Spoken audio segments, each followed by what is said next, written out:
me purifica. Fala isso com a alma. Como Naamã. Diga: Senhor, quebra o meu orgulho. Recebe o nosso culto nessa noite, Senhor.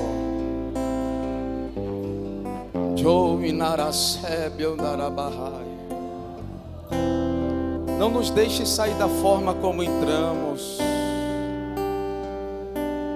mas transforma-nos pela renovação do entendimento à luz da Tua palavra, e seremos limpos, Senhor. A Tua palavra diz: vós já estás limpo pela palavra que vos tenho pregado. Aleluia, aleluia, aleluia. Tendes liberdade nessa noite, Senhor, e você tem liberdade de adorar. Você tem liberdade de adorar. Aleluia. Glória a Deus. Glória a Deus. Paz do Senhor, irmãos. Vocês estão bem? Graças a Deus. Louvores a Deus. Ainda em pé, eu quero aproveitar o tempo e quero convidar desde já o pastor Rogério Armentano, ele que nessa noite será um canal de Deus. Estamos iniciando hoje uma jornada de escatologia bíblica, ou uma jornada escatológica, e o pastor, ele vai estar sendo o canal de Deus para edificar a nossa fé. Amém? Com isso eu gostaria que você estendesse a mão para cá. Eu não vou apresentá-lo, vou deixar essa parte para que ele faça as honras, ele se apresente, né? Nada melhor do que ele mesmo para falar dele. Né? Ele foi referendado pelo nosso evangelista Ivan, e como eu não o conhecia, mas eu conheço o Ivan, e é assim que funciona, né? A confiabilidade no pastor veio pela confiabilidade que eu tenho em quem indicou. Amém? É assim que a coisa funciona, irmão. Eu tenho certeza que Deus vai usar o pastor, e já temos conversado alguns dias. A última ligação foi quase uns 15, 20 minutos a gente falando, né, pastor? Foi uma maravilha. Estende a mão para cá, irmão. Pai, rendemos graças ao Senhor pela vida do teu servo. Uma vez mais ele se coloca à disposição, à disponibilidade de ser um instrumento.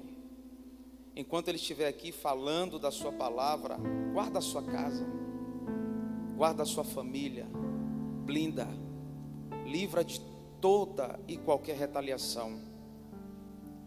E aquilo que está no seu coração venha sair, venha fluir dos teus lábios para os nossos corações. Fala em o nome de Jesus. Você diz amém.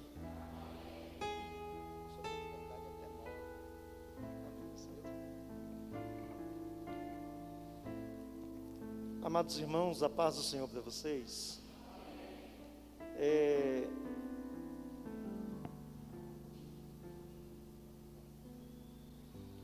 Eu já ia pedir, mas o pastor já me flexibilizou. Mesmo assim, eu iria necessitar de remover essa máscara, porque falando naturalmente é uma coisa.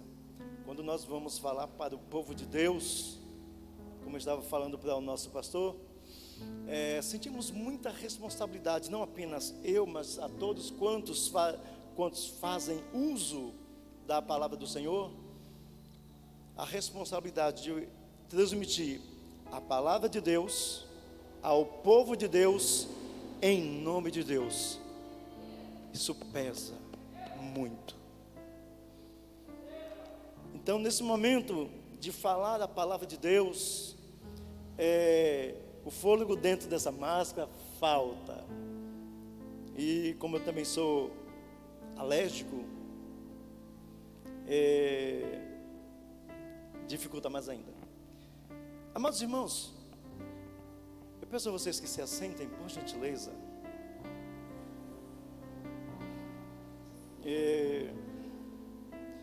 A minha apresentação será durante a exposição dos slides, tá? Porque nós colocamos junto aos slides. Deixa a nossa irmãzinha liberar. Louvado seja Deus. Eu sou grato a Deus pelo convite do pastor Marcos, com a inferência do evangelista Ivan. Já me senti em casa com alguns companheiros aqui. Pastor Samuel das Virgens, meu amigão, companheiro de longas datas. E nós estamos aqui já nos sentindo em casa, glória a Deus. Amados, esta logomarca que está no centro desse slide é do nosso projeto de leitura dinâmica da Bíblia, que o Senhor tem nos concedido. Buscamos sempre exibir como forma de divulgar o projeto. Já mencionamos ao pastor Marcos, esse projeto ele pode ser feito em 150 dias ou 200 dias, de acordo com a necessidade da igreja, mas é apenas a divulgação da marca. Pois bem, nós vamos hoje iniciar uma jornada escatológica, onde procuraremos expor principalmente muitas curiosidades bíblicas que permeiam os corações dos irmãos, que muitas vezes trazem dificuldade de interpretação de textos. Inclusive eu estava com nosso companheiro Ivan, confabulando, e apresentei algumas informações. Ele disse: pastor, é justamente isso aí, que muitas vezes nós estamos precisando desses assuntos. Abordamos algumas coisas que deixou mais claro o nosso objetivo. Pois bem, hoje será o nosso primeiro estudo. Por coincidência, pastor Marcos, eu não tinha percebido o que eu vou falar aqui agora. Nós entramos em detalhes, acordamos, mas quando eu vi o card, que eu olhei a data, eu fiquei sobressaltado. Sabe por quê? Hoje é o dia de meu aniversário.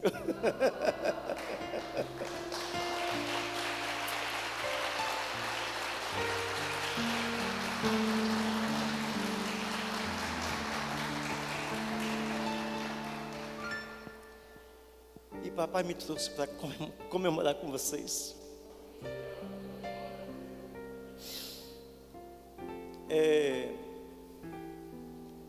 Eu sou emotivo assim mesmo, não ligue não. Eu sou muito emotivo, muito carismático, muito amor, muito carinho. E papai me trouxe aqui para comemorar meu aniversário com vocês. Glória a Deus. É uma honra para mim estar no meio do povo de Deus, conhecendo vocês pela primeira vez. Ministério Palavra Profética. Deixa eu passar aqui que nós não vamos exibir a canção em detrimento ao tempo. Nós iremos começar com a nossa leitura bíblica. Em todos os projetos que nós empreendemos, nós buscamos trazer uma leitura devocional dentro do assunto. E nada mais lógico do que nós iniciarmos a nossa leitura devocional dentro do principal livro apocalíptico, escatológico e profético, que é o próprio Apocalipse de João. Eu costumo dizer, meus amados irmãos, que se a Bíblia não tivesse o livro do Apocalipse, ela seria incompleta. Martinho Lutero, a partir do ano de 1517, quando ele deflagrou a reforma no estilo católico romano de abordagem bíblica, quando ele iniciou a reforma protestante, ele trouxe a ideia de que o livro do Apocalipse, entre alguns outros, não deveriam constar na Bíblia. Vocês sabiam dessa novidade? Martinho Lutero disse que o Apocalipse não tinha nada a ver com o cânon sagrado. juntamente com Tiago. Ele achava que Tiago, Hebreus, o próprio Apocalipse, não eram livros que deveriam constar no cânon. Óbvio, ele teve a ideia própria dele. Mas se Deus já havia confeccionado o cânon por completo, é porque ali estavam todos os livros que Deus queria que assim viessem às nossas mãos em um único compêndio, em um único livro, de acesso a todos, para que nós tivéssemos condições de analisar esta carta magna, a forma de Deus falar das nossas vidas. Há pessoas, eu já ouvi isso muito, e até já falei algumas vezes. Há irmãos que dizem, sustentam que a Bíblia fechada é um simples livro, que quando aberto é a boca de Deus falando. Eu comecei a contrariar essa ideia. A Bíblia fechada não é um simples livro. Por que eu digo que ela fechada não é um simples livro? Apenas com uma pergunta vocês vão entender. A sua boca deixa de ser a sua boca só pelo fato de estar fechada? Não. Então aqui continua sendo a boca de Deus fechada. É a boca de Deus? Está fechada. Deus não está falando nada. Mas quando abre, Ele continua falando. Então, queridos, nós começamos a ver que Deus, Ele tem uma revelação profunda para as nossas vidas, dentro do seu conhecimento. E observamos que existem estudiosos que chegam a dizer que a leitura bíblica diariamente traz um nutriente espiritual não de imediato impacto. Se eu passo um período, pastor Marcos, sem ler a palavra de Deus, e eu começo a ler o primeiro dia, hoje eu começo a ler alguns versículos da Bíblia, ou até mesmo um capítulo, começo a me alimentar. Primeiro dia, não teve resultado nenhum, de imediato. Segundo dia, olha, eu passei um período sem ler a Bíblia, vou para o segundo dia, no segundo dia leio a palavra, algumas coisas começam a mexer, mas aparentemente não surge nenhuma evidência de mudança. Terceiro dia, a mesma coisa. Agora, a partir do quarto dia, a palavra gera algo diferente dentro de nós. Mas alguém pode me dizer, pastor Rogério, por que não no primeiro dia? Porque nós vemos que a perseverança é um dos fatores primordiais para testar, para parametrizar o nosso nível de interesse e de intimidade com Deus. Então, a partir do quarto dia, nossa mente muda, apesar de que o processo já iniciou no primeiro dia, não foi evidente, no segundo e no terceiro também não foi evidente, mas no quarto a evidência começa a aparecer. Por que isso? Eu ilustro da seguinte forma, ainda não entrei nem na leitura. Se esta caneca fosse transparente, vocês viriam um líquido totalmente cristalino, correto? E se eu chegasse diante de vocês, pegasse uma substância preta e colocasse uma única gota dentro dessa caneca de água, vocês notariam a diferença? Não, de imediato não. De imediato não. Porque uma única gota, ela não é suficiente para provocar a mudança desejada. Vocês estão me entendendo? Então, a partir da segunda gota, alguma coisa começa a surgir nos olhos. É a mesma coisa do nosso contato com Deus. É a mesma coisa. Apocalipse capítulo 1, vamos fazer essa leitura. Eu lerei o primeiro versículo, vocês lerão o segundo, e assim iremos até o último versículo. Eu vou ler o primeiro. Deixa eu ativar aqui. Eu vou ler o primeiro versículo.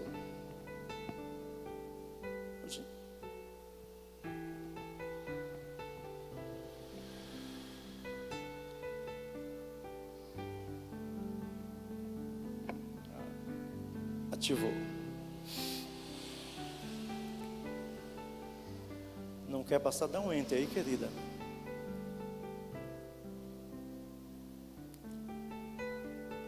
Revelação de Jesus Cristo, a qual Deus lhe deu para mostrar aos seus servos as coisas que brevemente devem acontecer, e pelo seu anjo as enviou e as notificou a João, seu servo. Eu pergunto, de quem é a profecia? Volta aí, minha santa, para o primeiro.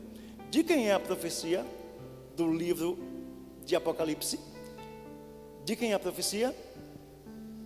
De quem? Eu não entendi.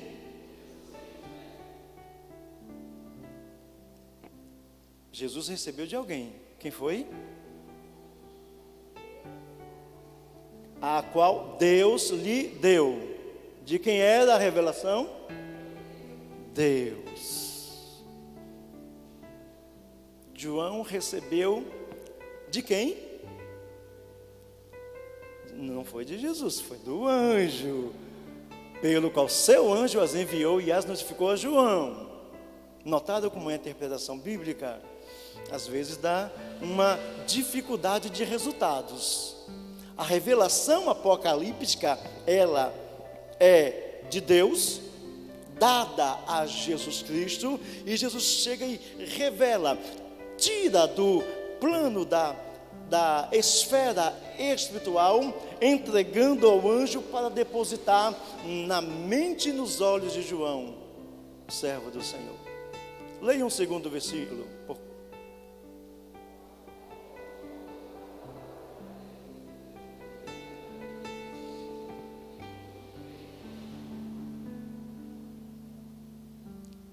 Bem-aventurado aquele que lê e os que ouvem as palavras desta profecia e guardam as coisas que nela estão escritas, porque o tempo está próximo. Nesse versículo, Apocalipse capítulo 1, versículo 3, nós vemos a tríplice bênção de quem se relaciona com a palavra. Bem-aventurados que leem, bem-aventurados que ouvem, e bem-aventurados são os que guardam. Se eu não ler, guardaria alguma coisa? Se eu não ouvir, guardaria alguma coisa? Então, as últimas coisas são mais importantes que as primeiras, porque eu só reterei conteúdo em mim se eu ler e ouvir. Não basta apenas ler, porque eu posso estar lendo apenas com os olhos. Como é que se lê apenas com os olhos, pastor Rogério? É você apenas estar ali passando os olhos, não houve nenhuma produtividade dentro de você. Quando você lê de dentro para fora, opa, que coisa diferente é essa? Eu tenho que ler de fora para dentro, meus olhos têm que captar as informações e injetá-las em minha mente através dessas janelas, chamadas de olhos.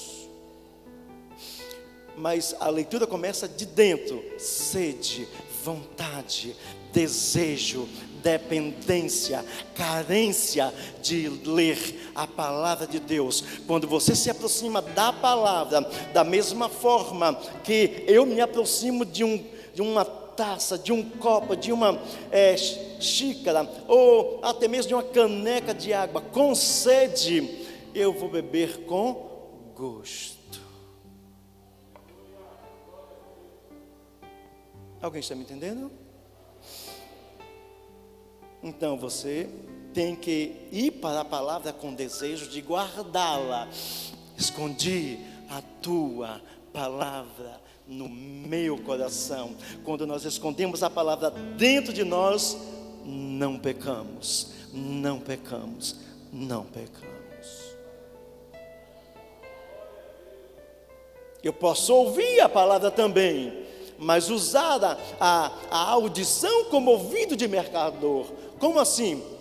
Eu chego para o evangelista Ivan, ele vem conversar comigo: pastor Rogério e tal, eu tenho um assunto, sim, irmão, pode falar. E eu estou olhando para ele, mas eu estou prestando atenção ao que o pastor Marcos está conversando. Eu estou ouvindo o evangelista Ivan com os olhos, mas meus ouvidos estão interessados em outra informação. Então eu estou ouvindo com os olhos. É uma maneira prática de exemplificar isso. E não ouvir com os próprios ouvidos. E tem pessoas que, para corrigir isso, diz: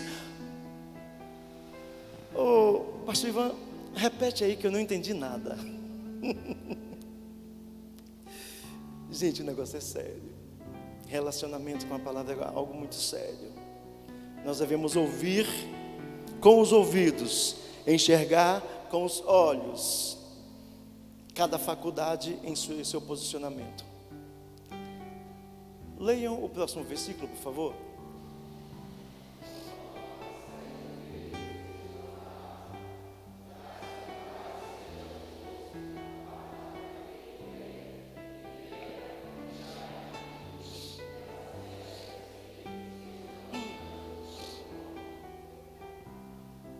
Vocês sabiam que esses 7 espíritos que estão diante do trono, vocês sabiam de que se trata? Não, pois durante a jornada escatológica vocês vão saber. Quem são esses 7 espíritos? Tá? Nós iremos abordar sobre isso.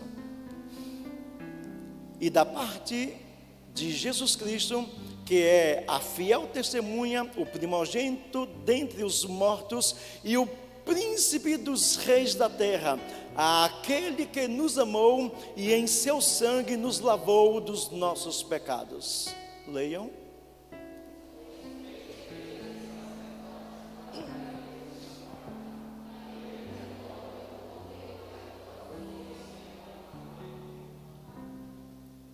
Eu pergunto a vocês: já exercemos essa função de reis e sacerdotes na terra?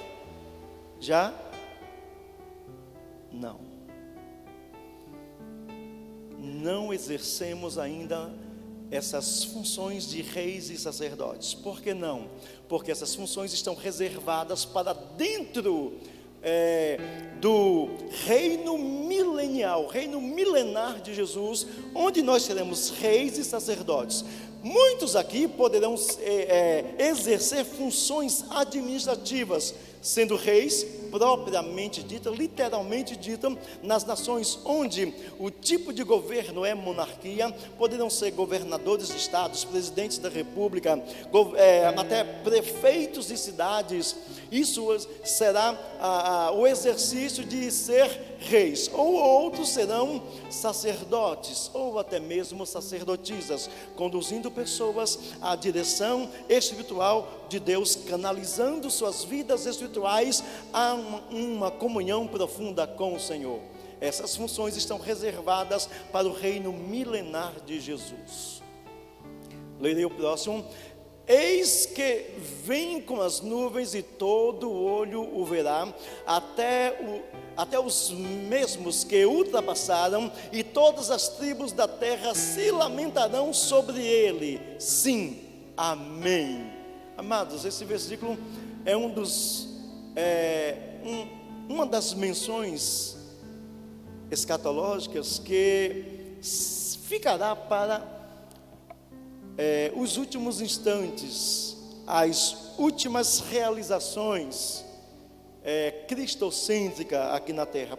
Por que cristocêntrica? Porque todo o Apocalipse se cumpre em Jesus Cristo. Como eu havia dito, se a Bíblia não tivesse o livro de Apocalipse, seria incompleta, porque no livro de Apocalipse se cumpre todas as profecias, todos os apontamentos escatológicos, proféticos em Jesus dentro do Apocalipse. Tudo que se passa nos livros anteriores, tanto no Antigo quanto no Novo Testamento, se cumprem todos em Jesus, no Apocalipse, no último livro da Bíblia.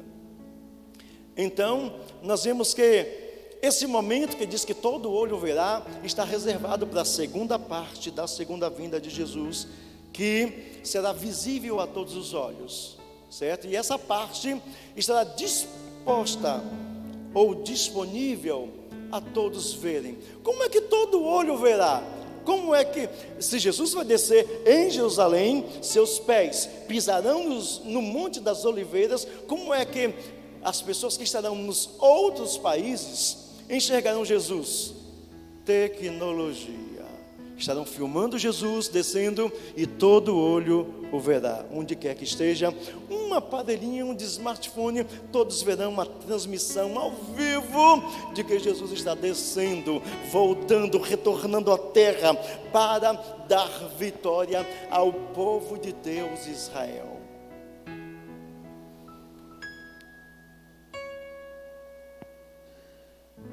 Leiam todos.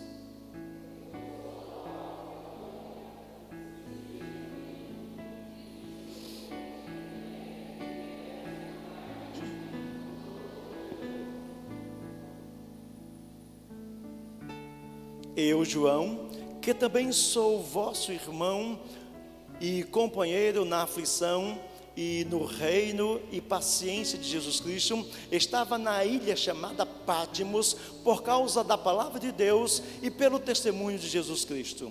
Todos?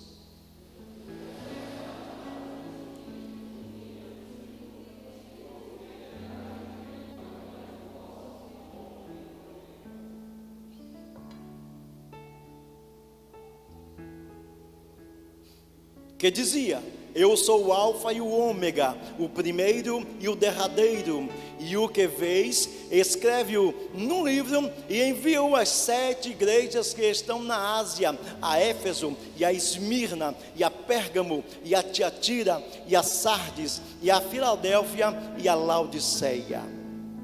Quantas cartas João escreveu? Quantas cartas João escreveu? Desculpe decepcionar vocês, mas ele não escreveu 7 cartas. Não escreveu. Escreve onde? Um único livro, uma única carta. O texto está bem claro ali. Escreve num é a junção de em mais o, num livro.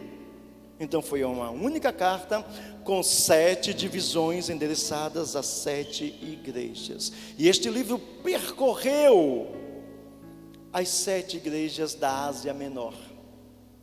Que nessas 7 igrejas estão também prefiguradas. Essas 7 igrejas existiram. Cada uma recebeu a sua porção de conhecimento, de exortação para a maioria. 2 delas foram poupadas, Esmirna e Filadélfia, não receberam repreensões. Interessante isso. 2 delas não, 5 sim, foram repreendidas pelo Senhor. E este único livro, porque o que nós chamamos de carta, que eram rolos antigamente, percorria e cada um lia a sua parte, nem se detinham de tanta espiritualidade e relacionamento com Deus, só iam diretamente ao texto que lhe competia. Lia ali o texto, recebia a repreensão, alguns se consertavam, outros ficavam da mesma maneira. Infelizmente, isso acontece nos nossos atuais dias. Jesus disse que convinha que o trigo e o joio permanecessem convivendo juntos. Ele mencionou 10 de virgens, 5 prudentes e 5 nércias. Ele mencionou também que nós deveríamos nos ater ao que ele estava falando, para que viéssemos a pesar bem nossas vidas e saber em qual dos 2 grupos nós estamos. Um detalhe das 10 virgens: todas 10 eram virgens, todas 10 estavam vestidas de noiva, todas 10 estavam com lamparina nas mãos, todas 10 adormeceram quando o noivo tardou, todas 10 despertaram quando o mestre de cerimônias chegou e disse: acordem, acordem, o Senhor está chegando, o noivo está chegando. Todas 10 acordaram juntas. E aí vem a diferença: só 5 tinham reservatório de azeite. Como é isso, meus irmãos? Nos antigos tempos, utilizavam uma lamparina vamos usar simbolicamente essa caneca aqui, simbolicamente. A lamparina tinha a sua alça, certo? Tinha a parte de baixo um reservatório, que por coincidência incrível de Deus, só abarcava, só recebia conteúdo de óleo para alimentar a chama por um único dia. 5 virgens pensaram: vai ver que o noivo atrasa, por algum compromisso que ele tenha. E o próprio texto diz: e tardando o noivo. 5 delas disseram: não, esse homem é íntegro, ele cumpre com tudo que fala, ele deve estar aqui no horário, vamos apenas com o que nós temos de azeite em nossa lamparina. E um dia inteiro passou este azeite queimando e iluminando aquele pavio. E como tardou, ele e elas adormeceram, a chama já estava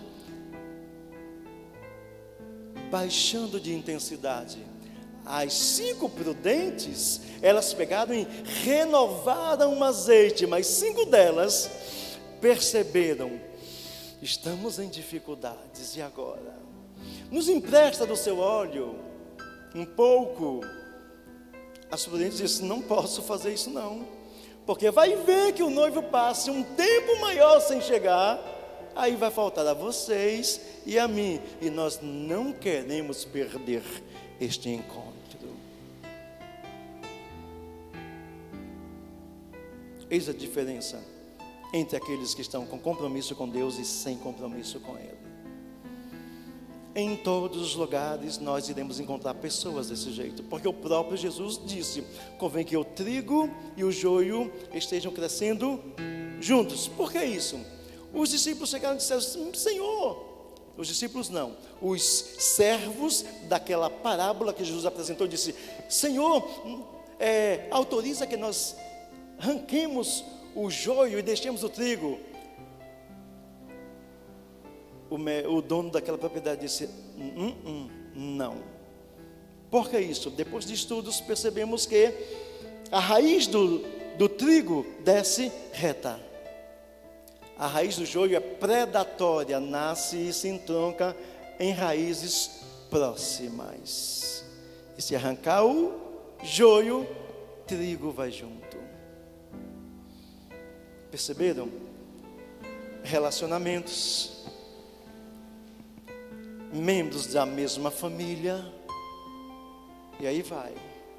Então Jesus disse: deixa que cresçam juntos. No dia da colheita, vamos separar e não vai ter problema.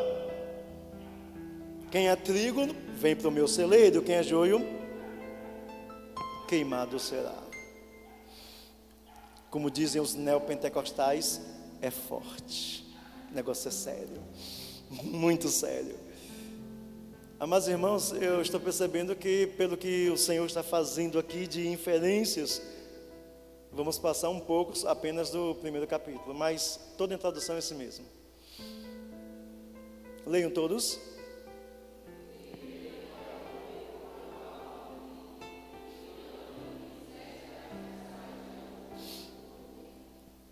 Esses 7 castiçais de ouro, você já sabe quem são, não sabe? Os castiçais, juntamente com as estrelas, são anjos da igreja, que o Senhor tem colocado sobre as nossas vidas. Ali está o castiçal. Levanta aí, castiçal, por favor, levanta. Aí está o castiçal de vocês aí, ó, que Jesus colocou aqui para brilhar e iluminar vossas vidas.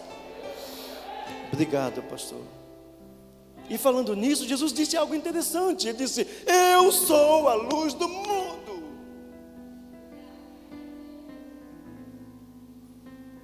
Mas depois ele faz a partilha do reino. Ele tira partículas dele. Vós agora sois a luz do mundo. Vós sois a luz do mundo. Isso porque nós lá em Antioquia, pela primeira vez, fomos chamados de cristãos, ou seja, pequenos cristos, modelos de Cristo. Isso é forte também, sermos modelos de Cristo. Quando alguém me pergunta, você é evangélico? Sou, mas preferencialmente, se fosse chamado de cristão, seria melhor. Sabe por quê? Esse vocábulo evangélico, eu sei que na sua base de interpretação está correto. Evangélico é todo aquele que vive o evangelho ou pratica atos voltados a ele. Mas só que na década de 80 para 90, essa expressão tornou-se muito pejorativa, porque jogadores de futebol, atrizes, atores,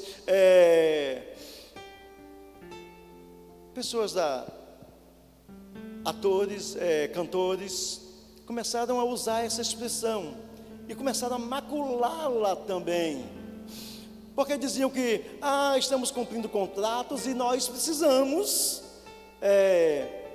chegar até o final, senão pagaremos uma multa altíssima. Aí passou 1 ano, 2, 3, 4. Que contrato é esse? Se os contratos são anuais. E continuaram cantando e fazendo shows e emboçando boladas financeiras e continuando também a praticar as mesmas coisas. Concordam comigo?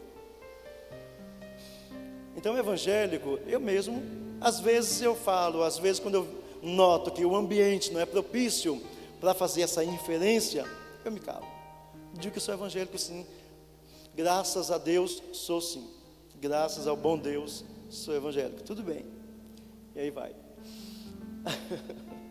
Irmãos, vamos ter cuidado com as nossas vidas espirituais. Muitas pessoas, pastores da tribuna, muitos cristãos estão se preocupando com obras vultuosas que todos enxerguem, semelhante aos prefeitos das cidades. Por que os prefeitos não se preocupam em elaborar projetos que venham dar uma solução ao saneamento básico? Por quê? Porque é uma obra que ninguém vê debaixo da terra. Ninguém vê. Não se preocupa com isso, porque ninguém vai cavar para procurar uma plaquinha. Esta obra foi feita pelo prefeito fulano de tal data, assim. Ninguém vai fazer isso, porque não tem nenhuma plaquinha lá embaixo. Agora, nas obras visíveis, está lá a plaquinha. E até tem a famosa reinauguração, para que o nome dele ou dela conste, juntamente com quem fez primeiro. Amados, nosso Deus, nosso Pai, é um Deus de detalhes, coisas pequenas. Se eu chegar aqui, eu não vou descer não, eu ia descer para fazer com a cadeira, mas se esse móvel estivesse desse jeito, eu chegasse aqui, Senhor, tua casa não está arrumada, deixa eu ajeitar aqui, Senhor. Papai, é para ti. Alguém vai ver essa obra? Não, mas papai vê. Tem gente que diz, eu não sou visto. Meu líder de departamento não me enxerga porque só aparece fulano, beltrano, ciclano. A quem é que nós estamos servindo? A homens ou a Deus? O importante é quem vai nos recompensar e não quem vai nos fiscalizar. Certa vez, fato verídico, um pastor pregava muito e sua igreja começou a encher. Ele se preocupou, minha igreja está enchendo demais, eu estou impressionado com o crescimento. O que está acontecendo, Deus? Uma certa noite Deus deu um sonho a ele. Existem 3 origens dos sonhos. Primeira origem, fatos registrados durante um dia vivido, que é depositado em nosso intelecto. Tem sonhos que são produzidos com essas imagens. Primeira fonte dos sonhos. Segunda fonte dos sonhos, o diabo. Muitas vezes nós temos pesadelos que acordamos literalmente, como se diz no popular, com o coração aqui. São sonhos de origem demoníaca, são os pesadelos. Agora tem a terceira origem de sonhos, que é a origem divina. Salomão mesmo recebeu de Deus o grande dom da sabedoria. Misericórdia, só tenho 16 minutos. O grande dom da sabedoria em sonho. Ele sonhou que estava conversando com Deus, e ali Deus o presenteou com a sabedoria, e ele acordou com o homem mais sábio da terra. E ele teve a sensação que conversou com Deus face a face, como nós estamos conversando aqui agora. E é assim mesmo que acontece nos sonhos onde Deus está presente. Deus fala. Por quê? Porque Deus não fala ao nosso corpo, é ao nosso espírito que recebe Deus, espírito, e aí há a comunicação, há o relacionamento no âmbito espiritual. Certo? Então, esse irmão recebeu um sonho de Deus, e um anjo o pegou pela mão e disse: eu vou mostrar para você hoje, aqui no céu, a sala das coroas e também as mansões reservadas para os santos. Ele foi andando, ele começou a procurar a mansão mais bonita, porque ele pensou: se a minha igreja cresce tanto, se eu tenho muita prosperidade eclesiástica, a minha mansão deve ser a melhor, a mais ornamentada, a mais linda, a mais formosa. E ele começou a ver aquela mansão que ele fitou como se fosse dele, ficando para trás. Ele foi olhando, e perguntou: ei, faz favor, aquela mansão lá atrás não é a minha, não? Eu disse: não. Vem cá, a sua mansão é essa aqui, ó. Era menor, com menos brilho, com menos imponência. E disse: de quem é aquela? Não, a pergunta foi depois. Ele disse: já que essa mansão não é minha coroa deve ser a mais bela. E o anjo adentrou com ele na sala das coroas. Ele procurou a maior, a mais encrustada com joias preciosas, e ele fitou: aquela deve ser a minha. E de repente a coroa também começou a ser deixada para trás. Ele perguntou, fez a mesma pergunta: aquela coroa não é a minha? Não, a sua está mais adiante. Viu uma coroa menor. Ele perguntou então: de quem é aquela coroa e de quem é aquela mansão? Ele disse: lembra daquela irmãzinha, aquela senhora de terceira idade, que toda vez que você vai pregar, ela está no último banco, mas ela está ali orando: papai, abençoa meu pastor, salva a alma, Senhor, usa com poder, com glória, da revelação dos céus, para que a tua palavra seja veiculada nos lábios dele. Aquela coroa, aquela mansão é dela. Alguém via? Não, mas papai, sim. Então não se preocupa se alguém te vê. O importante é que os olhos do Pai estão fitos na tua vida, te sustentando, te dando graça, te livrando, dando livramentos que você jamais percebeu, mas que papai estava presente, mesmo que você não tenha sentido. Deus na tua vida, Ele está ali junto de você, dando vitória, dando graça. Tem dia que papai faz isso, nós acordamos como crente vazio. Deus, cadê minha vida espiritual? Senhor, não estou me sentindo aquele cristão não, Senhor, tem alguma coisa diferente.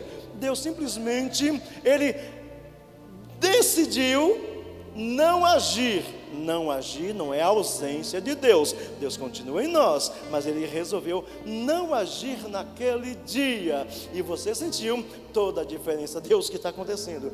E é aquele desespero, é aquela oração: Senhor, tem misericórdia de mim, o que é que está acontecendo? Senhor, eu não estou desviado, Deus, eu não fiz nada, Deus, o que está acontecendo? Mesmo caso de Jó. Jó não fez nada para passar por tudo aquilo. Jó passou simplesmente porque Deus queria provar ao diabo que Jó era fiel a Ele. E aí, se Deus resolver fazer isso contigo, você não fez nada, mas Deus te deixa ser provado. A tentação de Jó não foi pelo diabo, foi pelo próprio Deus. E não foi tentação, foi provação. Porque o que vem de Deus não é tentação, é provação. Cuidado com as avaliações. Muito cuidado. Então vamos seguir fielmente dentro dos parâmetros de Deus, não nos afastando nenhum milímetro de nossos propósitos espirituais. Não adianta eu ser fiel apenas hoje, evangelista Ivan. Não adianta eu ser fiel hoje, amanhã, depois. A Bíblia diz ser fiel até a morte. É lá a prova de minha fidelidade.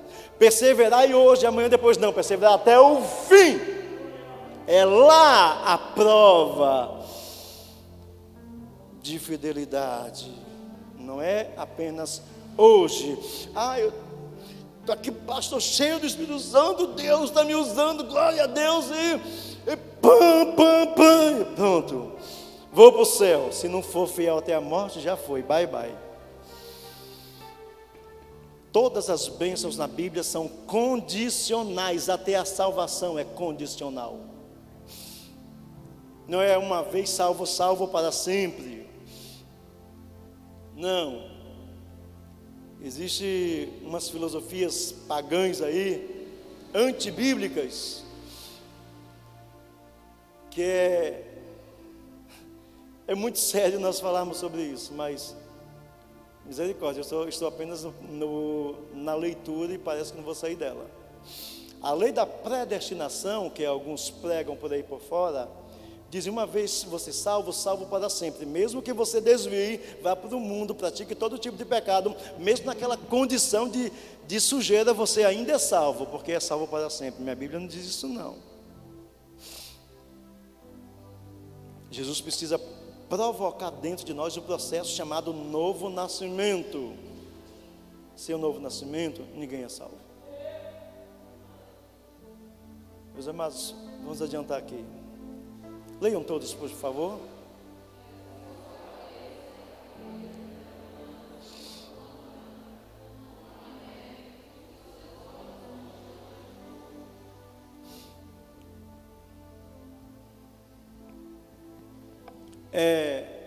Deixa eu falar uma coisa. Esse buquezinho de rosa aí é em homenagem às mulheres da igreja, tá? E a cor rosinha ali do texto também em homenagem a vocês, mulheres. O pink do texto e aquele buquezinho ali atrás. E aquele rapazinho ali somos nós, os homens, também ajudando na leitura, tá? Tá bom? Não esqueci de ninguém. Glória a Deus. Vamos lá.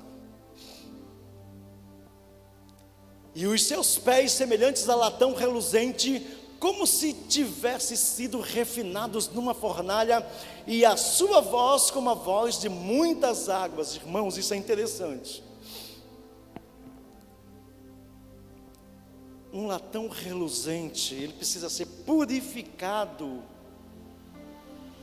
refinado no fogo até a temperatura exata para não quebrar o cobre. Tanto o cobre quanto o ouro precisa de um mínimo de impureza, senão trinca, senão quebra popularmente. E a prata precisa de um processo ainda mais apurado. Nós vemos que na palavra diz que quem purifica a prata tem que ficar de olho no processo de purificação da prata, porque se passar do ponto de retirá-la do fogo, ela não vai servir para o seu objetivo. A prata é algo fenomenal no seu acompanhamento. Nós vemos que existem referências de ouro 999,99% de pureza. Por que não é 1000%? Ou seja, o 100%? Porque se tiver 100% vai quebrar, vai trincar. Precisa de um mínimo de impureza. Isso fala alguma coisa para vocês? Fala alguma coisa para vocês? Nós somos puros, mas Paulo disse que vivemos uma guerra interna entre o espírito e a carne. Só que o espírito que está nesse versículo não é o espírito humano, não, está em letra maiúscula, é o Espírito Santo que luta em nós contra a nossa carne. Carne e corpo, há um diferencial muito grande. Carne é a natureza pecaminosa que está em nós. Corpo é esse invólucro, é a nossa embalagem, nosso invólucro, é a nossa aparência. Tanto que quando nós pecamos, Deus não se ausenta de nós. Opa, Deus diz que não tem comunhão com o pecado. E como é que isso acontece? Nós somos tripartite: corpo, alma e espírito. Onde nós pecamos? No corpo. E onde Deus habita? No espírito. Deus não habita no nosso corpo, nem na nossa alma, Ele habita no nosso espírito. Então a carne peca, Deus permanece no nosso espírito. Eu tenho o costume de dizer que entre o pecado e a execução da pena existe um período. Não me pergunte esse período, porque eu não sei, foi a forma que Deus me deu para expressar. Há um período fornecido pela graça, que é justamente da reflexão, da aceitação, confissão e abandono do pecado. Enquanto a pessoa não se convence do pecado através do Espírito Santo que ainda está nele, olha, porque não pode se ausentar, porque é o Espírito Santo que nos convence do pecado, da justiça e do juízo. Então esse período ele vai resumindo, ele vai se encurtando, e quando nós chegamos a perceber que nós somos pecadores antes que a sentença do pecado aconteça, porque se a sentença do pecado acontecer, obviamente Deus Cristo sai e o Espírito Santo sai do nosso espírito. Nós pecamos o corpo, e se nós conseguimos ser convencidos pelo Espírito Santo, pronto, nós somos lavados pela regeneração do Espírito. Por isso que o Espírito Santo, que Deus, que Jesus Cristo não sai de nós até esse período que eu não sei quanto tempo é, ele ainda estiver em evidência. Encerrou o período que a graça nos confere, para que nós venhamos a perceber, a pensar o que nós fizemos e chegarmos à conclusão que pecamos, e nós confessarmos. Tem que ser labial, tem que ser de dentro para fora, temos que falarmos. Confessar não é em espírito, Deus, eu estou pedindo perdão. Não, confessar é pôr para fora. Confessar e deixar do pecado alcança misericórdia.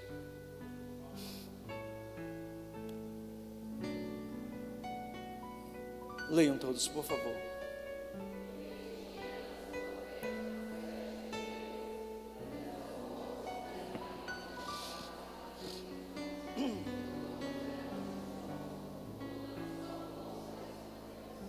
Eu havia dito a vocês que os 7 castiçais, juntamente com essas 7 estrelas, representam os anjos da igreja. Certo? Vamos avançar por causa do tempo. E eu, quando vi, caí a seus pés como morto, e ele pôs sobre mim a sua destra, dizendo-me: não temas, eu sou o primeiro e o último. Irmãos,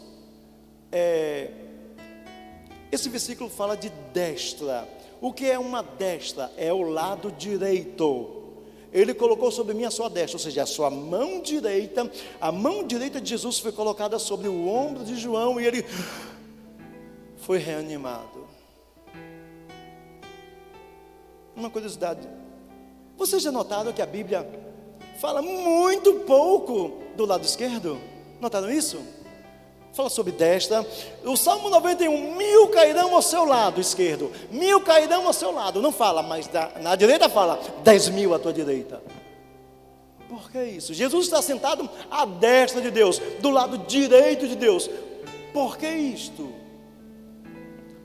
A Bíblia fala muito menos do lado esquerdo que do lado direito.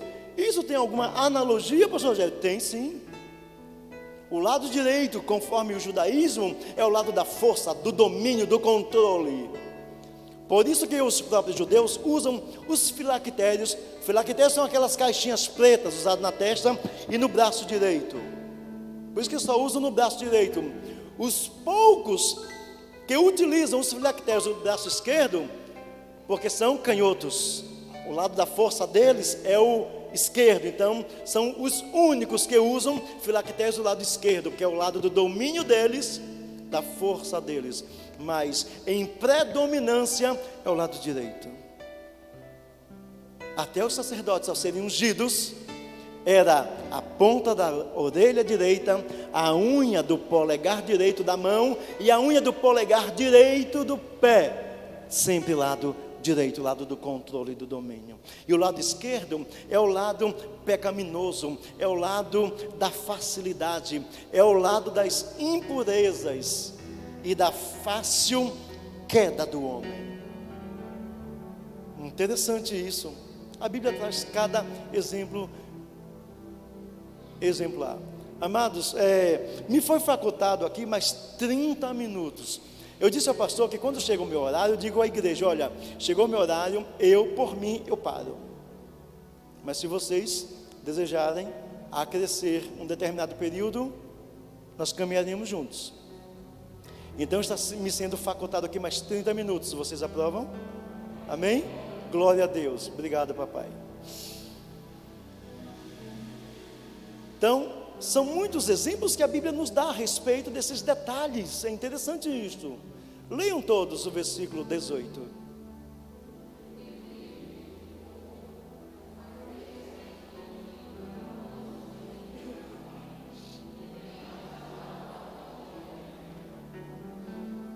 Vocês já viram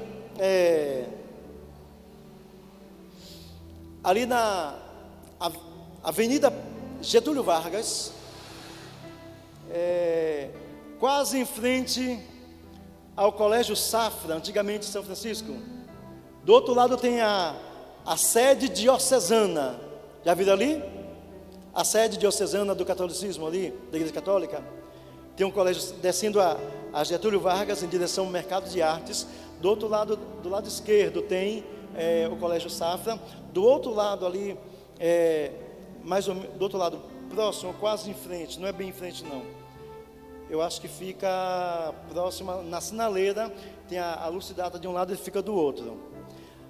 O símbolo deles tem duas chaves cruzadas, uma prata e outra de ouro. Já viram? Ali eles colocaram, como esse versículo aí, como se o papado tivesse o controle da morte e do inferno com essas referidas chaves. A chave da morte, a dourada, e a chave do inferno, a prata, a prateada. Eles estão usando uma usurpação de poder que pertence apenas a Jesus, que ele disse, ele que foi morto e agora vive para todo sempre. E eles acham que tem esse controle, que um homem mortal, ele é infalível. Jeremias vai dizer lá em Lamentações: de que se queixa o homem? Queixe-se de seus próprios pecados. E ainda diz mais a palavra do Senhor: aquele que te disser que não tem pecado, é o quê? Mentiroso. É mentiroso. Vamos ter cuidado com isso. Deixa eu ler o próximo versículo. Só são 20 versículos. Escreve as coisas que tens visto, e as que são, e as que depois destas hão de acontecer. Houveram 3 níveis de conhecimento: os que eram para a época apostólica, a época da igreja primitiva, o que era para contextualização da vida da igreja. Eu costumo dizer que nós igreja, estamos vivendo Atos capítulo 29. Entenderam? Procure na Bíblia aí Atos 29, por favor. Atos capítulo 29, dá uma olhadinha aí para mim. Nós estamos vivendo hoje Atos capítulo 29. Procure na tua Bíblia, Atos capítulo 29, achou? Achou? Atos capítulo 29, achou? Por quê? Tem até qual capítulo aí? 28, claro, a vida da igreja continua, nós somos a continuação do livro de Atos, nós somos Atos 29, estamos escrevendo a vida da igreja em nossas próprias vidas. A igreja não se encerrou no capítulo 28 de Atos, ela continua viva. E se ela continua viva, nós estamos escrevendo em nosso próprio corpo, em nossa própria era, o capítulo 29 de Atos dos Apóstolos. Concordam comigo? E o terceiro nível das coisas que João escreveu, as coisas que hão de acontecer, as profecias escatológicas e apocalípticas para os finais dos dias. E último versículo. Leiam para mim, por favor. Dá um enter aí, minha santa.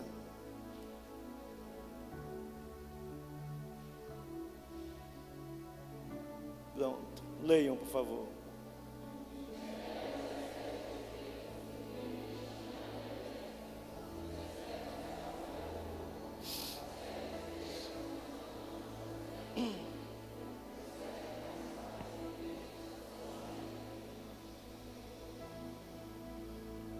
As estrelas são os anjos da igreja e os cachais são a igreja, mas a igreja começa com quem? Com os líderes. Por isso que o inimigo está tentando destruir, derrubar os líderes, porque caindo a liderança, toda a igreja cai junto.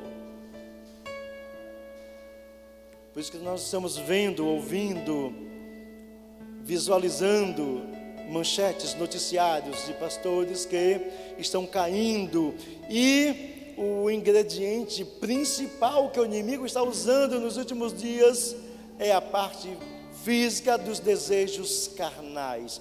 Eu, quando falo desse assunto, eu procuro ser bem ponderado em minhas palavras para não agredir os irmãos, principalmente as irmãs que são mais delicadas. Em falar de assuntos de intimidade, fica um tanto constrangedor, então eu procuro palavras bem suavizantes para que não provoque nenhum constrangimento, certo? E assim encerrou o capítulo 1 de Apocalipse, às 21h06, glória a Deus. Eu tenho certeza que Deus trabalhou nesse primeiro capítulo de Apocalipse, nas vidas de vocês, tenho certeza absoluta. Tenho convicção de que Deus falou aos corações de cada um de nós. Eu sou grato a Deus por isso. Mas vamos dar uma avançadinha aqui. Eu disse que minha apresentação estava no slide e aí está ela, certo? Esta é a minha família, tá? Primeiro, Rogério Iraildes, é aquele mocinho ali. Eu sou aquele mocinho, ali está minha esposa, certo? Meu primogênito e minha filha também, meus filhos. Eu não me sinto bem em dizer que é minha nora, só me sinto bem em dizer que é minha filha. Infelizmente existem homens que olham para suas noras como se fossem mulheres, infelizmente. Esse é o meu mais novo, Wesley, e Maiara, minha filha.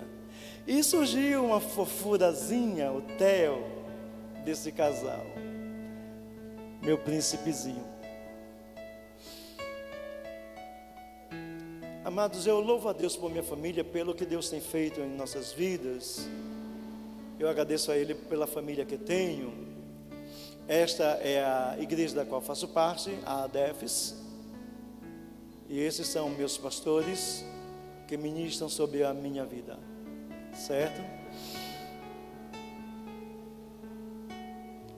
Dá para entrar hoje nesse assunto? 9:7, 9:8? Dá para entrar? Vamos dar uma introduçãozinha? Vamos? Escatologia bíblica. Escatom e logos. Escatom, últimos. ou últimas, logos. Estudo, doutrina, tratado, referências. Escatologia automaticamente vem a ser tratados, palavras, estudos que apontam acontecimentos futuros. Ali está a expressão no grego, eschaton e logos. E aqui há a palavra inteira e a tradução da expressão. Embaixo aqui é chamado de transliteração. O que é uma transliteração?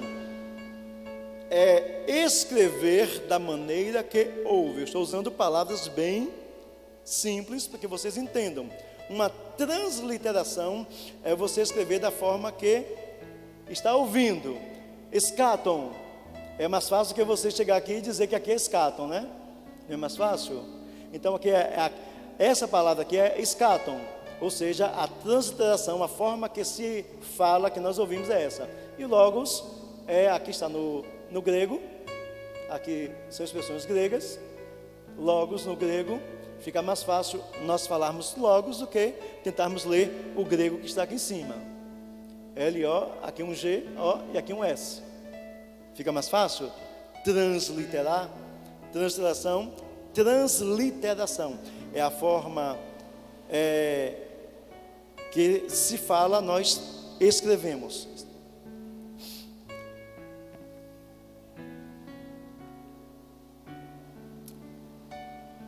Eu não sei se vamos conseguir em 20 minutos falar sobre as 70 semanas de Daniel.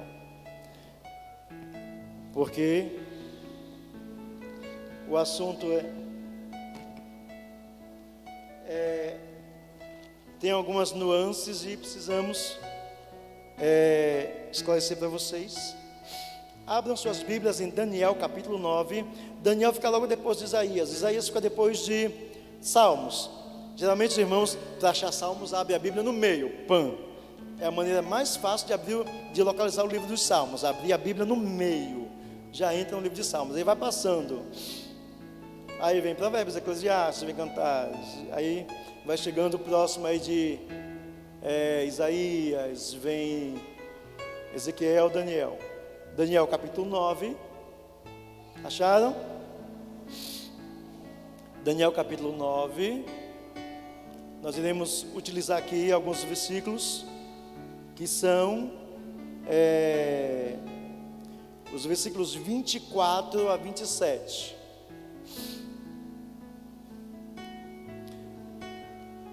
Eu trouxe para vocês aqui no slide também, tá? Para facilitar. Daniel capítulo 9, versículo 24 diz: 70 semanas estão determinadas sobre o teu povo e sobre a tua santa cidade, para fazer cessar a transgressão, para dar fim aos pecados, para expiar a iniquidade, para trazer a justiça eterna, para selar a visão e a profecia e para ungir o santo dos santos. Logo do início, Daniel recebe a revelação de Deus no versículo 24 para falar desses momentos escatológicos e, por que não dizer, proféticos e apocalípticos. Daniel é tratado dentro da teologia como o livro apocalíptico veterotestamentário, certo? Apesar de que existem outros livros dentro do Antigo Testamento que também são livros escatológicos. O livro de Isaías, por exemplo, fala ali no capítulo 9 sobre Jesus Cristo. Jesus Cristo viria ali, foi um assunto escatológico e também algo que vai mais além. Ezequiel vem falar sobre o templo que será construído dentro da grande tribulação, o terceiro templo. Por que o terceiro? E alguns contam, Salomão fez o primeiro templo, ele foi destruído, depois Zorobabel veio, reconstruiu, alguns contam como o segundo templo, depois vem Herodes e constrói mais um templo, e tem um último templo que será construído dentro da grande tribulação. Tem pessoas que contam como 4, mas não são 4, são 3. o que Salomão constrói dentro dos parâmetros que Davi deixou para ele. Davi deixou uma mangaba para Salomão, seu filho. Davi providenciou todos os materiais, deixou recursos em denários, em prata, em bronze, em pedras preciosas, em tecidos. Davi investiu altamente das entradas do templo, do seu governo e até das suas próprias finanças. Ele investiu no templo. É assim que diz a palavra do Senhor. Então, e deixou a planta prontinha para só Salomão chegar e executar. Por que Davi não construiu o templo? Ele pediu a Deus e Deus negou. Porque Deus disse: você é um homem de mãos sanguinárias. O que é isso? Davi era homem de guerra. Amados irmãos, vamos atentar para o contexto, para entendermos o que o texto quer dizer. O que é um contexto? Óbvio, seguindo o exemplo que nós estamos aqui na tela, estamos usando Daniel capítulo 9, versículo 24. Qual é o contexto de Daniel 9, 24? Todos os versículos que vêm antes e todos os versículos que vêm depois. Isso se chama de contexto, porque o que nós estamos lendo é o texto. O que vem antes ou depois é contexto. Então, quando Deus diz que Davi era homem sanguinário, não estava dizendo que ele era um homem com a vida manchada de sangue. Não, Deus estava chamando Davi de homem de guerra. E um homem de guerra não constrói nada com santidade para Deus. Caso contrário, o próprio Deus não reservaria uma tribo para se santificar e fazer as coisas dele, a tribo de Levi. Estou claro ou obscuro? Estão entendendo? Então Deus disse: olha, Davi, você vai construir, mas na sua descendência. Era a mesma coisa de Davi estar construindo pela sua devoção, pela sua entrega a Deus. Mas seu filho Salomão, quando assumiu o reinado, Davi tinha vencido todos os reis, venceu todas as guerras, não havia uma nação para combater Israel. Salomão reinou 40 anos de paz, tranquilinho, ali sentadinho, tranquilo. Ah, Deus, que maravilha te servir desse jeito, apenas te adorar e servir no seu templo.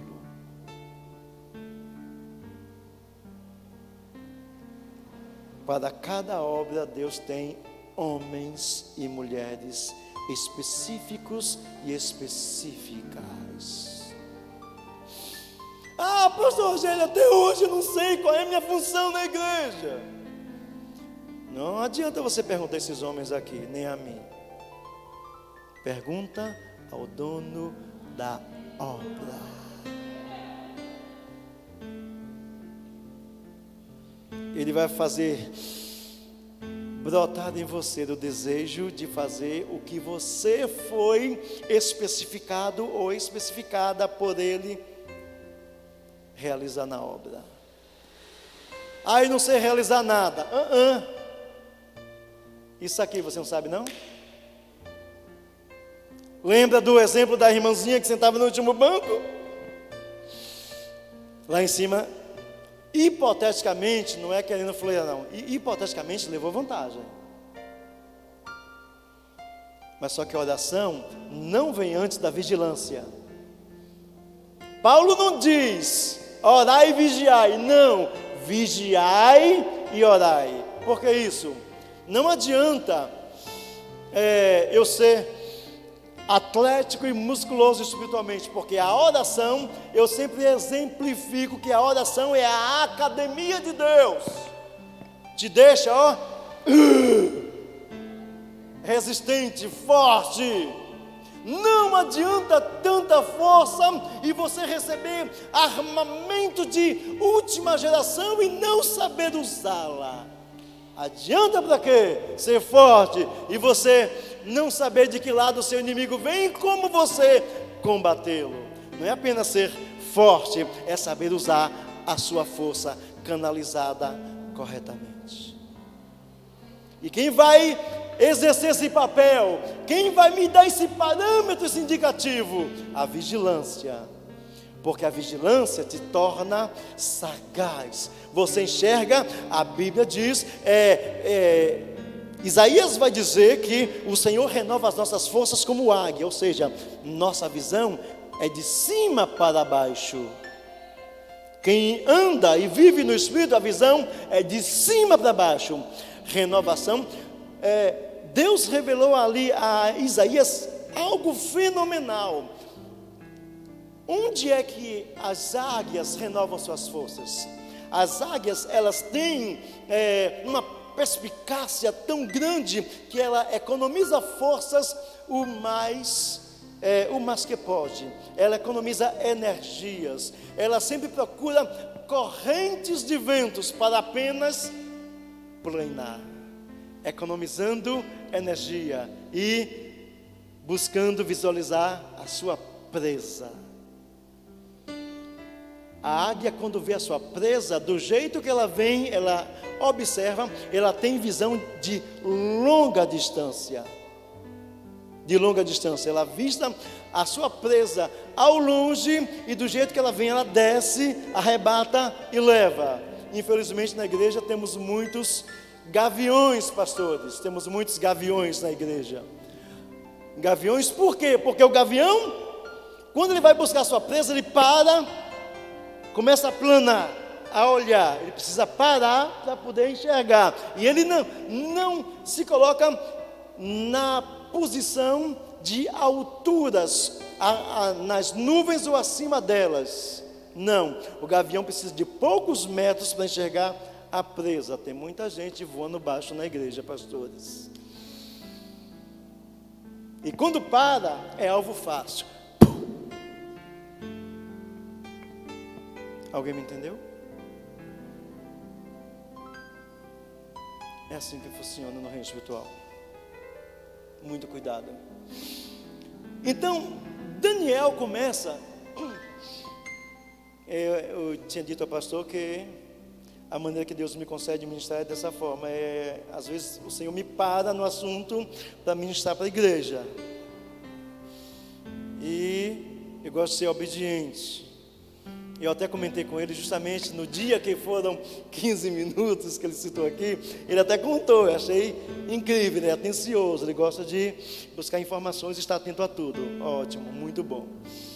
E nesse dia eu falei com ele, pastor, é o seguinte, tem irmãos que quando Deus usa profeticamente, vai falar, não se preocupe não, pastor, que aquele detalhe ali foi só nosso, tá? É algo um tanto... Foi algo que aconteceu em Salvador, alguns anos atrás, uns 4 anos atrás, que a expressão usada pelo irmão é uma falta de decoro. Então eu não vou falar isso para a igreja, jamais. Seria uma agressão aos irmãos ouvirem, mas o irmão usou uma expressão que não deveria, uma expressão chula. A uma irmã, a irmã que estava do lado disse que se fosse com ela, ela plantava a mão na cara dele, de tão grave que foi a situação, certo?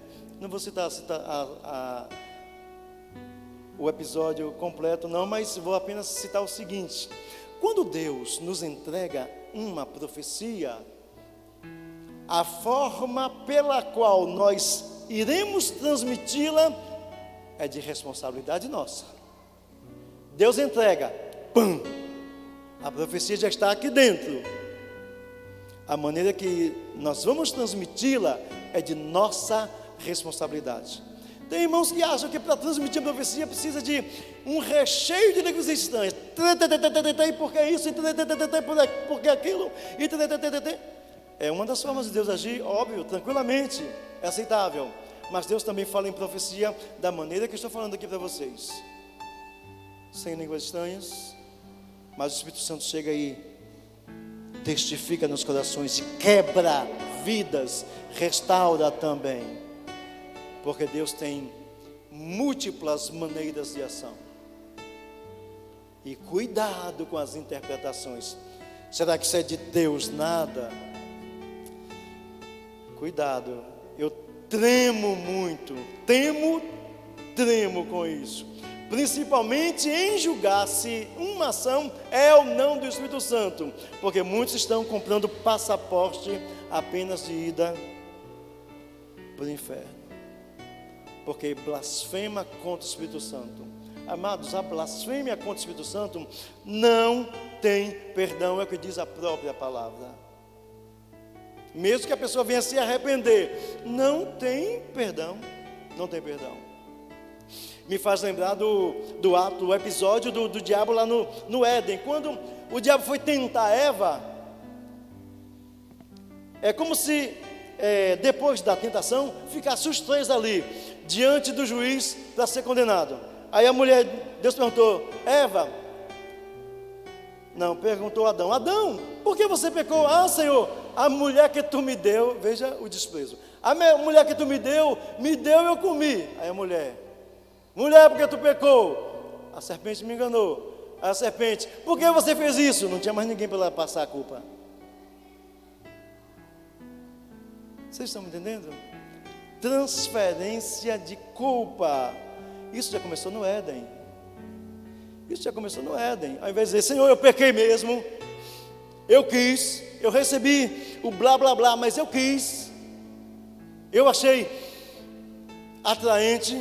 E pecado não vem de forma mesquinha, não vem de forma, desculpa a expressão, miserável, não vem de uma forma estarrecedora, vem da forma mais bela possível, com aromas e com sabor, para provocar desejo. Ninguém pensa que o diabo vai vir com aquele rabão, chifre vermelho e aquele garfão na mão. Não, ele vem o cara mais lindo do pedaço. Ele vem a mulher mais bem estruturada. É assim que ele tenta as nossas vidas. Porque se viesse alguma coisa que não provocasse apetite, concupiscência dos olhos, concupiscência da carne e soberba da vida, como diz João na sua primeira carta, não seria pecado. Ninguém ia querer, ninguém ia despertar desejo por algo banal da vida. E detalhe também, o inimigo só nos tenta no que mais nós somos frágeis. É o popularmente chamado ponto fraco. Ele só vai ali onde dói mais, onde você baixa a guarda com facilidade. É assim que ele faz.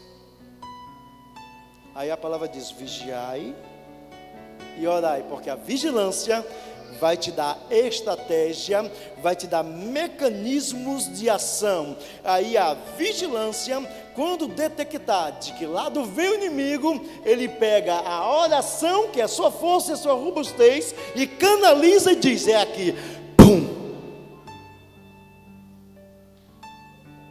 Entenderam por que a vigilância é primeiro? Porque a vigilância é a estratégia de guerra, a vigilância é a sua perspicácia, é a sua altivez de olhar. Você olha de cima para baixo, você percebe de onde vem o inimigo. É mais fácil eu observar uma multidão de 5, 10 mil pessoas de cima, através de um drone, do que eu aqui de baixo, tentar contar quantos tem. Concordam comigo? Então, visão de águia. Não queira ser gavião, não. Porque gavião é presa fácil. Ele para. Vocês já observaram o gavião? Ele para e fica ali, ó, com a cabecinha de um lado para o outro, só planando, para ver se acha uma presa. Ele que se torna presa de alguém. Cuidado. O Senhor nos chamou para sermos vencedores e não derrotados. Então, Daniel começa a falar sobre as 70 semanas, dizendo e mostrando para nós as 7 finalidades, dentro do primeiro versículo escatológico que ele nos apresenta, que é o 24. Ele nos cita 7 objetivos, 7 motivos pelos quais as 70 semanas estavam sendo deflagradas. Primeiro, para fazer cessar a transgressão. Segundo, para dar fins aos pecados. Terceiro, para expiar a iniquidade. Quarto, para trazer a justiça eterna. Quinto, para selar a visão. Sexto, para selar a profecia. E sétimo, para ungir o Santo dos Santos. Aí está uma palavra excentricamente, puramente escatológica dentro de si mesma, porque aí fala sobre o povo de Deus, sobre Israel, sobre a sua estrutura, porque primeiro ele começa a dizer que as 70 semanas estão determinadas sobre o povo de Deus e sobre a tua santa cidade. O povo de Deus já existe desde o Gênesis. E a escatologia também, dentro do Gênesis, já começou a existir. Eu vejo, pastores, a escatologia dentro do Gênesis. Lá no capítulo 3, versículo 15. Eu acho que é 15, eu acho que é isso. Eu não gosto de falar errado, deixa eu ver se é isso mesmo. 3. Estou em Êxodo, perdoe. Gênesis 3:15, deixe-me ver se é isso mesmo. E porém inimizade entre ti e a mulher, e entre a tua semente e a sua semente. Olha, preste bem atenção. Deus estava falando para o diabo. Porém inimizade entre ti e a mulher. Se Deus começou a falar do diabo em primeiro plano e na mulher em segundo plano, vamos continuar dessa forma. O diabo primeiro plano, mulher segundo plano. Porém, inimizade entre ti e a mulher, entre tua semente, primeiro plano diabo, e a sua semente, semente da mulher. Agora aqui, o Senhor fala sobre a segunda instância. Esta semente da mulher te ferirá a cabeça. Não é esmagar, não. O texto diz aqui: ferirá a cabeça. Tem muitas pessoas pregando que Jesus vai esmagar a cabeça. Não, o texto não diz isso, não. Tem algum texto aí nas traduções de vocês que fala sobre esmagar a cabeça? Fala aí algum texto? Pisar, não é isso? A tua semente, falando com a mulher, esta te ferirá a cabeça e tu lhe ferirá o calcanhar. Quando foi que Jesus feriu a cabeça do diabo? A primeira vez que Jesus feriu foi lá no Calvário. E ao mesmo tempo feriu. Ele feriu a cabeça do diabo e também foi mordido no calcanhar, ou seja, ele sofreu a dor cruenta da cruz. Um detalhe, meus amados irmãos, misericórdia, pastor, já passei 2 minutos do horário, perdoe, deixa eu concluir. Já fechei a Bíblia, perdoe-me, passei 2 minutos.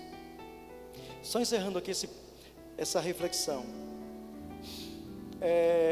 O diabo de época em época vem tentando atrofiar o plano de Deus. A primeira investida dele foi em Gênesis, quando Deus fez tudo bonitinho. Eu costumo dizer que, eu uso a expressão de Paulo, digo eu, não o Senhor, é um pensamento de Rogério. Eu creio que o diabo chegou diante de Deus e disse: Deus, deixa eu tentar desfazer aí com tua obra, já que eu já saí do céu aí, rompi contigo, deixa eu tentar ver se eu consigo mexer aí. Ele foi e conseguiu, derrubou o primeiro Adão. Quando Jesus veio aqui ao mundo, o ato que antecedeu o seu ministério terreno foi a tentação. Eu creio também que o diabo chegou e disse: Deus, deixa eu tentar agora pela segunda vez. E diz a Bíblia que Jesus Cristo foi levado pelo Espírito Santo e o entregou para ser tentado. Ali o inimigo perdeu com o segundo Adão. O segundo Adão venceu a parada. e ele se decepcionou. E na cruz do Calvário, ele quis ver se Jesus iria enfrentar mesmo. Onde foi que Jesus ganhou o direito de nossa salvação? Foi na cruz? Foi na cruz? Foi? Aí agora os irmãos ficam tudo com receio, pastor, de responder. De responder as minhas pegadinhas. Aí que eu estou me olhando. Não foi na cruz, não. Jesus não ganhou o direito por nossas vidas, por nossa salvação na cruz do Calvário. Foi no horto do Getsemane. Foi no horto do Getsemane que nós fomos julgados. Fomos julgados no Getsemane. Ali por 3 vezes ele disse: Pai, se possível, passa de mim esse cálice sem que eu beba. O que Jesus estava tentando dizer? Essa geração é perversa, é ingrata. Senhor, eles não merecem. Deus, se possível, me tira desse sufoco. Não merecem, era isso que Cristo quis dizer.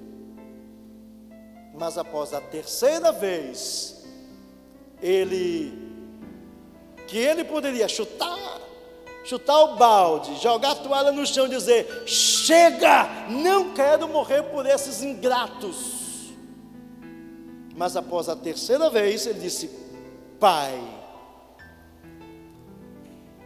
sobretudo que seja feita a tua vontade e não a minha. Ali Jesus estava nos dando o direito de liberdade. Ali Jesus estava nos tirando da condenação, nos dando a oportunidade de absolvição. Ali Jesus ganhou a nossa causa.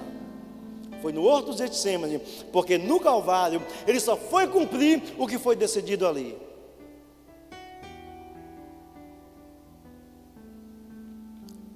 O Senhor está me trazendo 2 assuntos aqui, mas o tempo já foi. 2 assuntos. Amada igreja, vocês me permitem falar só sobre esses 2 assuntos? É rapidinho. Se permitem?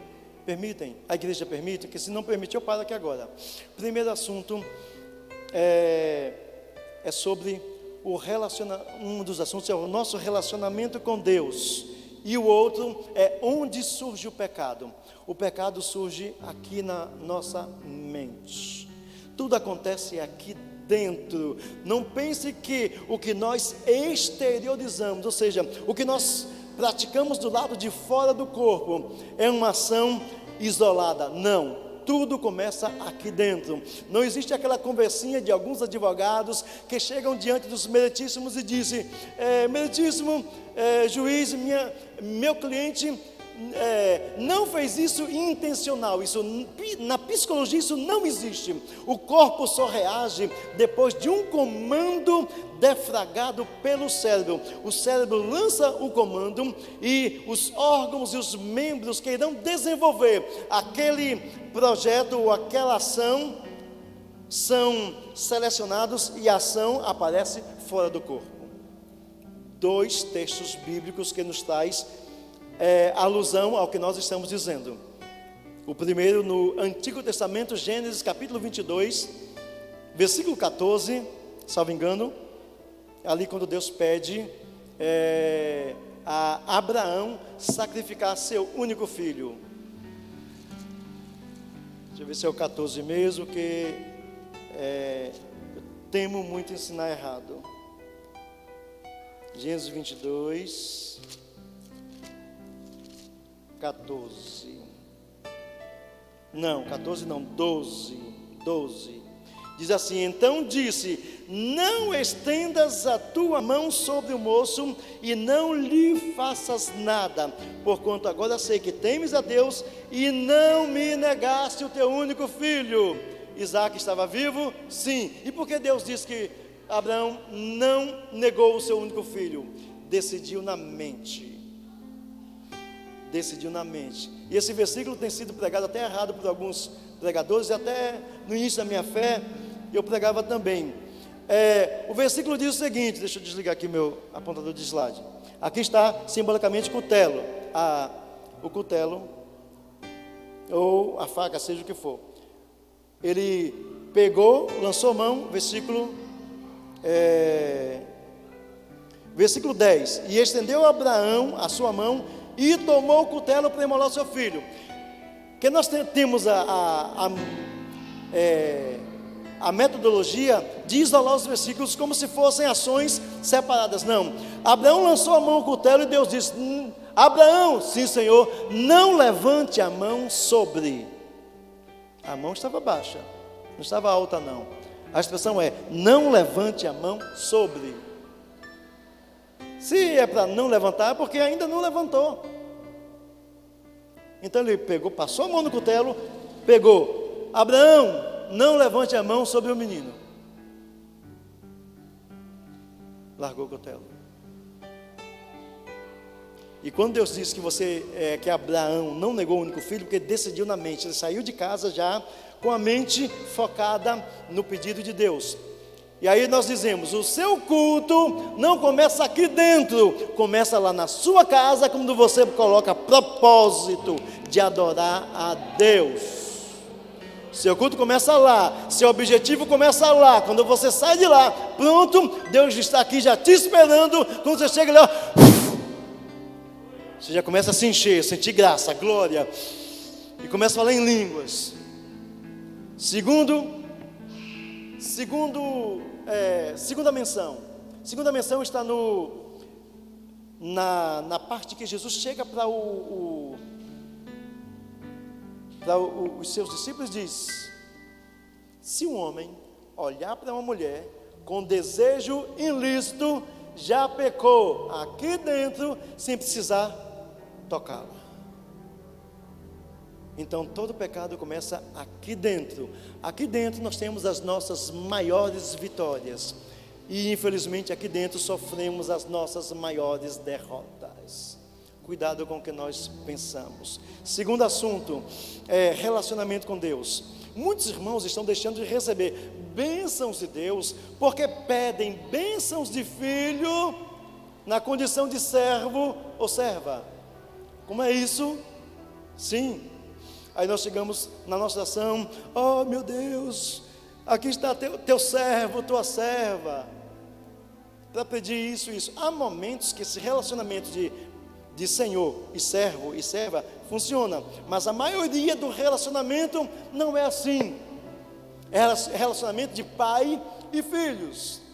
Senhor, como é que nós devemos orar ao nosso Deus? Pai nosso.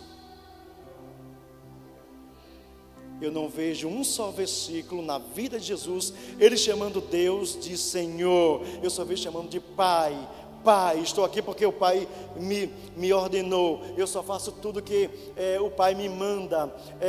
Vocês não têm autoridade se do alto, se do Pai não viesse. Sempre relacionamento de pai com filhos, relacionamento de Senhor e servo. É no Antigo Testamento. Deus Senhor, Israel servo. Jesus chegou no Novo Testamento. Ele sim, Jesus, se colocou na posição de Senhor. Mas quando chega no nosso relacionamento com Deus, Ele diz: Pai nosso. E João vem e bate forte nisso, dizendo: filhinhos, filhinhos, filhinhos. Se você tem tempo que não recebe a bênção de Deus, é porque você está pedindo errado, está pedindo bênção de filho na condição de servo. Jesus disse: eu farei com que você se sente no meu trono comigo. Vocês já viram servo ser herdeiro? Alguém já viu servo herdeiro aí? Apenas filhos são herdeiros. O Senhor diz que nós somos herdeiros de Deus, como filhos e filhas, e co-herdeiros de Jesus Cristo. Olha, duas classes de bênçãos que nós iremos herdar: a do Pai e do Filho no trono dele, do Pai diretamente dele. Co-herdeiro, herdar a herança do Filho Jesus também. Então muda a tua oração, para de orar: meu Deus, meu Pai, aqui está teu servo, tua serva. Passa a orar: meu Pai, meu Pai e meu Deus, sou teu filho, sou tua filha, e peça bênção de filho, e você vai receber bênção de filhos e filhas. Deus abençoe no nome de Jesus.